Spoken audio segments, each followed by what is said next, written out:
ग्रामीण बैंकों के राष्ट्रीय संगठन all India regional rural bank employees association Arabia के आह्वान पर ग्रामीण बैंकों की राष्ट्रीय स्तर की पिछले लंबे समय से लंबित चली आ रही मांगों के लिए क्षेत्रीय ग्रामीण बैंक के कर्मियों ने जोरदार प्रदर्शन किया। वक्ताओं ने अपनी 8 सूत्री मांगों को लेकर कहा कि सरकार को शीघ्र फैसला लेना होगा। भारत सरकार ग्रामीण बैंकों का IPO जारी करना चाहती है, लेकिन उसकी इस मंशा को कर्मचारी कभी पूरा नहीं होने देंगे। अरेबिया के आह्वान पे 8 सूत्रियों को डिमांड को लेकर के हमारा आज उत्तराखंड ग्रामीण बैंक है, उसका जो कर्मचारी संघ है वर्कमैन, उसके सारे सदस्य आज हड़ताल पे हैं अपनी मांगों को लेकर के, 8 सूत्रीय मांगों को लेकर। ये हमारे 2 जगह हो रहा है। एक प्रोटेस्ट ये रीजनल ऑफिस हल्द्वानी में हो रहा है, क्षेत्रीय कार्यालय हल्द्वानी, और एक हमारा देहरादून का क्षेत्रीय कार्यालय में हो रहा है। ऐसा क्या कारण होगा कि आप लोग को अब धरने में बैठना पड़ रहा है? सर, हमारा जो है सो 8 डिमांड है, 8 सूत्रीय मांगों को लेकर के। जब ये नहीं माना गया तब हम लोग का ये हड़ताल करने पर विवश होना करना पड़ रहा और धरना पर विवश होना पड़ा। अब ये हमारा 8 सूत्रीय जो मांग है, पहला मांग है NRBA का, भारतीय राष्ट्रीय ग्रामीण बैंक बनाने का हमारा बहुत लंबी समय से ये डिमांड रहा है, जो अभी तक नहीं हो पा रहा है। दूसरा है कि सर RRB जो सेक्टर है, भारतीय मतलब कि भारत में जितने भी सारे ग्रामीण बैंक है, उस ग्रामीण बैंक में शॉर्टेज ऑफ स्टाफ इतनी है कि हम लोग का वर्क प्रेशर दिनों दिन बढ़ता जा रहा है। अगला कदम है सर कि 27 और 28 मार्च को भी हमारा पूरे देश में हड़ताल रहेगा। आपका नाम? मेरा नाम है रोहित कुमार झा, मैं उत्तराखंड ग्रामीण बैंक कर्मचारी संघ का महासचिव हूँ। सर, हम उत्तराखंड कर्मचारी संघ की तरफ से आज यहाँ प्रदर्शन कर रहे हैं और अरेबिया की जो हमारी नेशनल यूनियन है उसकी तरफ से हम 8 सूत्रीय जो मांगे हैं उसके सपोर्ट में यहाँ आए हुए हैं, जिनमें कि पहला है कि हमारे एक नेशनलाइज्ड RRB की स्थापना करी जाए, और जो हमारे यहाँ बैकलॉग चल रहा है, वैकेंसीज़ हैं इतनी ज़्यादा, 30,000 के आसपास बताई जा रही है, उसमें उनको रिक्रूट किया जाए वहाँ पर। जो हमारे अगला कदम ये है कि अगले महीने यानी कि मार्च के महीने में 27 और 28 को दोबारा से स्ट्राइक का प्रस्तावित है। आपका नाम? सर, मेरा नाम इला है। यहाँ पे हम हमारे सभी यूनियन कर्मचारियों के द्वारा यहाँ पे ये प्रदर्शन किया जा रहा है, और इसका मुख्य उद्देश्य यह है कि हम एक तो नेशनलाइज ग्रामीण बैंक बनाना चाहते हैं, और दूसरा अन्य जो डिस्पैरिटी है हमारे और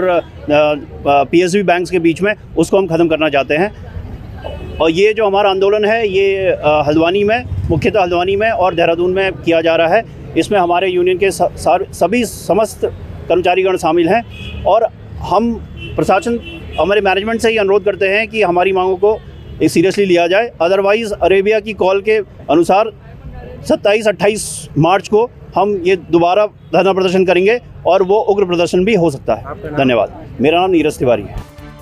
बनभूलपुरा हिंसा के 17 दिन हो गए हैं। 2 सप्ताह बाद हल्द्वानी और बनभूलपुरा क्षेत्र का जनजीवन पटरी पर लौट रहा है। मुस्लिम समुदाय के लोगों ने जुम्मे की नमाज अदा की। नमाज के दौरान जिला प्रशासन के साथ साथ पुलिस प्रशासन की टीम मौके पर मौजूद रही, जहां पैरामिलिट्री फोर्स और पुलिस के जवान भारी संख्या में तैनात रहे।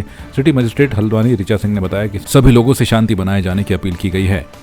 देखिए, जैसा कि आप देख रहे हैं, सभी मस्जिदों में जुमे की नमाज शांतिपूर्वक अदा हो रही है, और कहीं भी ऐसी कोई भी सिचुएशन नहीं है, सब कुछ शांतिपूर्वक है, और मस्जिदों में लोग नमाज अदा कर रहे हैं। पैरामिलिट्री फोर्स की अभी तक तैनाती रहेगी आगे या क्या? देखिए, इसमें जो भी उच्च अधिकारियों के निर्देश होंगे उसके अनुसार ही इसमें उनकी तैनाती पर विचार किया जाएगा।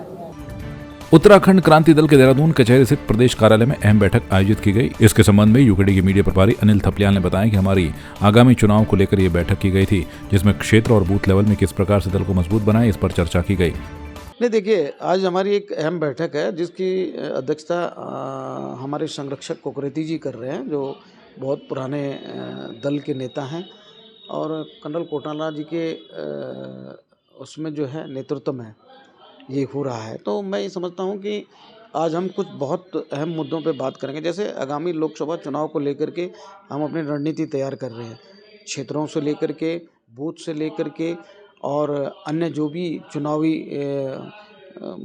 गतिविधियां होती हैं उनको लेकर के हम अपनी तैयारियां कर रहे हैं, उस पर चर्चा हो रही है। और कुछ चर्चाएं ऐसी भी रहेंगी जो दल को अग्रसर करने में रहेगी, और कुछ आज जो लोग नए जुड़े हैं उन लोगों को भी हम अपने यहाँ दल में सम्मिलित करने की कोशिश कर रहे हैं। और मोस्टली ये मुख्य आज जो हमारी जो बैठक है उसका उद्देश्य यही है कि लोकसभा चुनाव पे कैसे तैयारियां की जाए, किस प्रकार हम अपने प्रत्याशियों को 5 के 5 प्रत्याशी हम लोग उतार रहे हैं, और पूरी तैयारी है हमारी, इसको लेकर के हम चर्चा कर रहे हैं।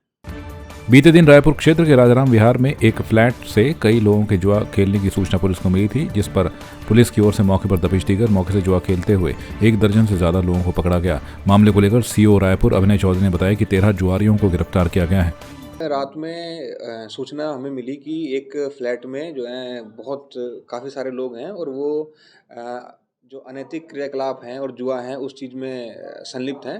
तो इसमें मेरे निर्देशन में ही एक टीम बनाई गई और उसमें हमने फिर जो शहजारा रोड राजाराम विहार है वहाँ एक फ्लैट में हमने छापेमारी की और वहाँ पे हमें 13 लोग जो हैं वो जुआ खेलते हुए रंगे हाथों हमारे द्वारा पकड़े गए।